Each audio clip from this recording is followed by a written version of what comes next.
তোমরা তো সবাই জানো আমি সব সময়ই হেলদি আর ইউনিক রেসিপি দেওয়ার চেষ্টা করি। তো আজকেও একটা একদমই ফেলে দেওয়া জিনিস দিয়ে তোমাদেরকে রেসিপি বানিয়ে দেখাবো। এটা খাওয়ার উপকারিতাও কিন্তু অনেক আছে। তো ক্যাপশনে তো তোমরা দেখেই নিয়েছো, এটা হলো লাউয়ের খোসা। তো এই লাউয়ের খোসা বাটার রেসিপি তোমাদের সাথে শেয়ার করব আজকে। আমরা সবাই জানি লাউয়ে প্রচুর পরিমাণে ভিটামিন সি থাকে, vitamin B1, B2, B3, B6, এমনকি আয়রন, পটাশিয়াম, ম্যাঙ্গানিজের মতো বিভিন্ন প্রয়োজনীয় উপাদান থাকে। তো এটাকে একদম ফেলে না দিয়ে একবার ট্রাই করে দেখবে। প্রথমে লাউয়ের খোসাগুলোকে ঝিরিঝিরি করে কেটে নিয়েছি, তারপরে একটু লবণ আর সামান্য একটু জল দিয়ে আমি ভাপিয়ে নিচ্ছি। দেখো হয়ে গেছে। এরপর এগুলোকে আমি মিক্সারে ব্লেন্ড করে নেব। তোমরা এটাকে শিলনোড়াতেও করতে পারো।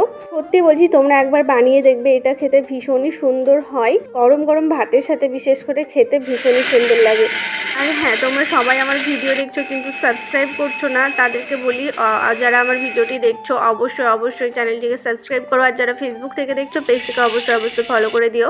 এবার দেখো কড়াইতে আমি তেল দিয়ে দিয়েছি, তারপরে দিচ্ছি পেঁয়াজ কুচি, কাঁচা লঙ্কা কুচি আর রসুন। এইটাকে ভালো করে আমি ফ্রাই করে নেব। আর হ্যাঁ, এখানে হচ্ছে মোস্ট ইম্পর্টেন্ট হচ্ছে কালো জিরে। কালো জিরেটা তোমাদেরকে দিতেই হবে, এতে করে খুব সুন্দর একটা ঘ্রাণ আসবে। আর তাছাড়া কালো জিরের উপকারিতাগুলো তোমরা তো সবাই জানো। এরপর একটু হলুদ গুঁড়ো, তারপরে লঙ্কা গুঁড়ো দিয়ে আমি ভালো করে নাড়িয়ে নিচ্ছি। আমি এখানে লবণটা দিলাম না, কারণ খোসাটা যখন সেদ্ধ করছিলাম তখনই আমি লবণ দিয়েছি। এরপরে দেখো এই যে পেস্টটাকে ঢেলে দিচ্ছি। এইবার একেবারে শুকনো করে ভেজে নিতে হবে। গ্যাসের আঁচ মিডিয়াম রেখে ভালো করে এইভাবে কষিয়ে নিয়ে শুকনো করে নিতে হবে, তাহলে কিন্তু রেডি হয়ে যাবে। তো ভিডিওটি তোমাদের কেমন লাগলো অবশ্যই জানিও। আর অবশ্যই বাড়িতে একবার ট্রাই করে দেখো। আর ভালো লাগলে অবশ্যই লাইক, কমেন্ট অ্যান্ড শেয়ার করে দিও। এর মতো টাটা, দেখা হচ্ছে আবার নেক্সট ভিডিও।